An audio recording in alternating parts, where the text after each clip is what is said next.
Alright, welcome back to our channel. Ito muli sa RP Max Vlog. Sa mega love shoutout po sa ating lahat guys, mga kaibigan, mga kalingap. Isang mapagpalang araw po sa ating lahat. Naway nasa mabuting kalagayan po ang lahat guys sa mga panahong ito. Lalo na po no, dyan sa Pilipinas kung saan magkasunod po no, ang bagyo po dyan sa Pilipinas. Kailan lang po may Marcy, tapos merong Ophel, and then may bagyong Pipito. So, lalo na po dyan no, sa bandang norte, naka-anim na bagyo na po yata sila dyan.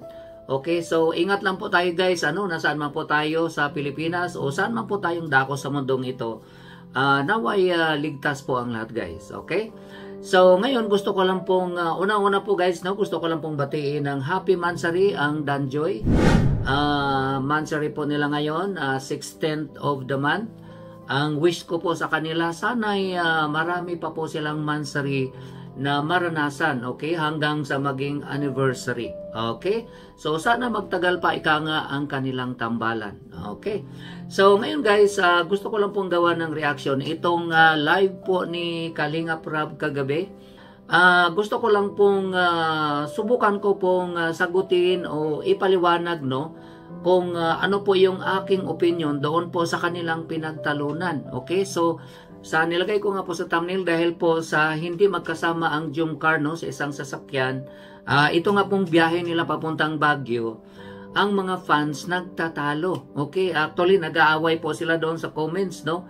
Kahit na anong pakiusap ni Kalinga Prab na huwag kayong magtalo, huwag kayong mag-away dahil hindi nga po sinadya ang mga pangyayari. Ika nga beyond control. Pero ang mga followers po talaga o yung mga fans po ng Jumcar at yung mga fans ng ibang love team, ayun ika nga nagkakasagutan po no. So may mga komento po sila na maano mo talaga na hindi maganda no, nakakasakit ng damdamin doon sa mga ibang fans. Okay, so may mga naririnig pa ako na favoritism no.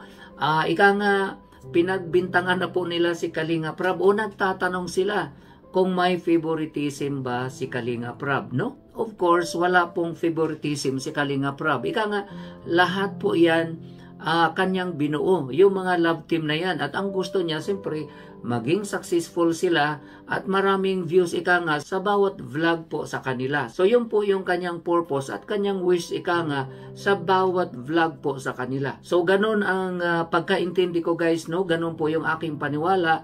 Wala pong favoritism si Kalinga Prab sa kanila. So nakikita naman po natin yan guys. Although sinasabi niya na hanga siya kay ganito dahil sobrang bait. Siyempre lahat naman po sila mababait po yung mga Kalingap Angels na yan. Although siyempre may mga kanya-kanyang ugali at normal po yan sa isang tao. Hindi naman po pare-pareho ang ugali natin guys. Merong iba siyempre no, sa pananamit, iba kong mananamit at yung iba nga may mga accusation, nag-action na parang mayaman, siyempre normal po yan guys dahil nga po binibigyan po sila ng mga magagandang damit na mga fans po nila. Yung mga nag-idolize sa kanila, pinapadalahan po sila ng damit. So siyempre kailangan po nilang isuot. Pag hindi naman po nila isuot, kung ano-ano na po yung maririnig natin sa mga nagbibigay ng damit, hindi man lang sinuot ang kanilang pinadala. Ika nga, hindi pinahalagahan. Kaya normal lang po na makikita natin guys, itong mga Kalingap Angels na kahit papaano, sinusuot po nila yung mga damit na binibigay sa kanila. At yung mga binibigay sa kanila guys, hindi po yun mga bastang mga damit lang. Yung iba, mga branded pa. Kasi nga, nasa ibang bansa. Kaya normal lang po na ang ibibigay nila, may mga pangalan talaga. So wag nating pag-isipan guys na yung mga Kalingap Angels ay nag-aastang mayaman o feeling mayaman. Hindi po. Sinusuot lang po nila kung ano po ang binigay sa kanila. So wag po sana nating komentuhan o pag-isipan na ganito, nag-aaksyon o nag-aastang mayaman na po si ganito. Dahil sabi ko nga po, sinusuot lang po nila, pinahalagahan lang po nila yung mga damit na binigay sa kanila o di kaya mga bag. Siyempre, yung mga bag po na binigay sa kanila, branded po, no? Siyempre, sabi ko nga po, the same din po sa mga damit, galing din po yan sa ibang bansa. So, normal lang po na isusuot nila. At nakita naman natin guys, binibilhan po sila ng mga hindi ordinaryong phone, no? Binibigay po sa kanila iPhone, at ang mahal po ng iPhone, guys, no? Umaabot po yan ng 70 hanggang mahigit 100,000. Kaya normal lang po, siyempre, magsuot ka ng branded, magbag ka ng branded, at may iPhone ka na phone. So, siyempre, hindi mo talaga makikita na mukhang mahirap itong si ganito. Dahil nga po sa mga sinusuot at mga gamit na ginagamit niya. Ngayon, balikan natin yung naging issue, guys, no? Bakit nagka-issue? Na kasi nga unang-una, hindi po sila magkasama. Hindi sila magkasama sa isang sasakyan. Si Carla sumakay, no, doon sa Milky Way na sasakyan ni Kalinga Prab.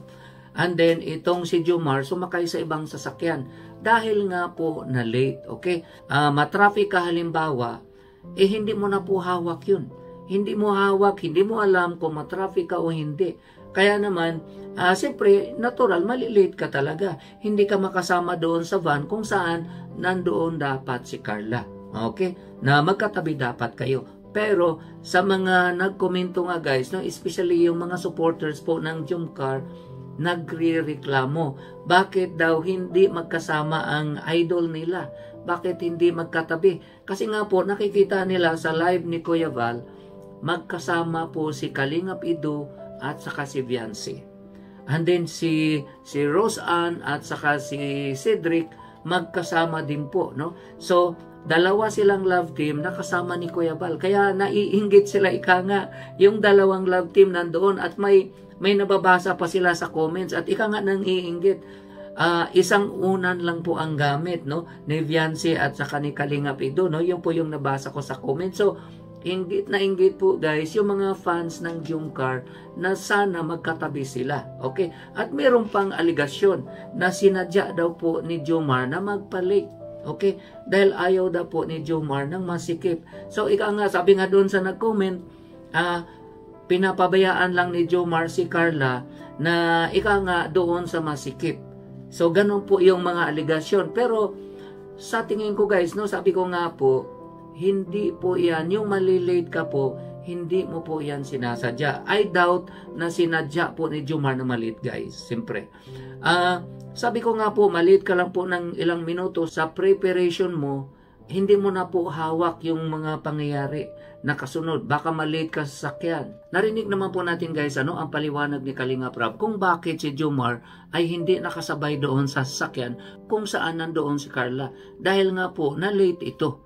Kaya po, nandoon ito sa ibang sasakyan at hindi nakasama kung saan nandoon si Carla. Huwag po sana nating isipin, guys, na sinadya ni Jomar. Okay, maliban siguro kung mag-live siya at sinabi niya talaga na sinadya ko na magpalit kasi ayaw ko nang masikip. Okay? So, hanggat walang binanggit si Jomar, guys, huwag nating pag-isipan ika nga ng masama. Okay? Dahil hindi po maganda yun. Okay? So, yun po, guys, ang aking opinion na huwag po sana tayong mag-isip ng masama kung hindi man nagkataon na magkasama yung iniidolo natin, si Jomar at si Carla, sa isang sasakyan. Dahil nabanggit naman po na hindi talaga sinadya. Okay? At lalong huwag po tayong mag-isip na si Kalinga Prab ay may favoritism. Dahil lahat po yan, sa nabanggit ko po, pareho po ang treatment ni Kalinga Prab sa kanila.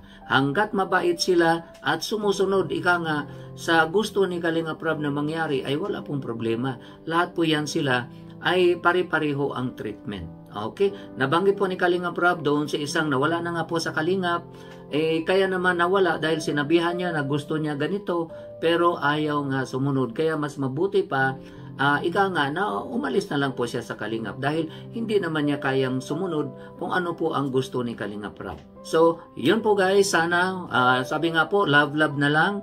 At wag po sanang magtatalo ang mga fans. No? Although nandoon naman tayo, sabi nga nila, hindi po talaga maiwasan na walang comparison. Pero sana magiging ma-minimize po sana natin kung ano man yung mga comparison na ginagawa po ng mga fans. Dapat nga po wala talagang comparison kasi nga may kanya-kanya po silang talent at may kanya-kanya po silang beauty. May nabasa din po ako doon sa comments na may mga nagsuggest din po na siguro pagbalik po nila, no, galing Baguio, yun na lang mga gamit siguro doon ilagay sa It's 100 dahil ang It's 100 po talaga medyo nakakapagod po yata yung sa pasahero dahil nga patagilid po kasi, no? Alam natin parang jeep po ang sistema noon. Patagilid po ang upuan noon. So, kung gusto mo makatingin doon sa kalsada, nakaganon ka po. So, masakit po sa liig yun. Dahil hindi po pa ganon ang upuan. Ika nga pa ganon. Okay? So, siguro, kung magawan po nila ng paraan, maganda din po na suggestion yun. Ang Eats 100, doon lahat yung mga bagahe. Tapos, lahat ng mga pasahero doon sa sasakyan ni Kalinga Prab, doon sa sasakyan na yung van, yung si Milky Way, at siguro doon sa nirentahan po nilang van. Okay? Doon po yung ibang pasahero para maluwag. At saka siguro sa mga kotse na meron po, no? Kasi marami naman pong nagkotse na sumama din po sa trip po nila. Sabi ko nga po, love na lang po tayo. Wag na po sana magtatalo, wag na mag-away. Suportahan po natin lahat guys, no? Pareho. Kung ano man, merong love team si Kalinga Prab. So yun lang po guys ang aking content reaction. Maraming salamat po sa inyo lahat. Ingat po tayo kung nasaan man tayo. God bless everyone. I love you all. Bye-bye.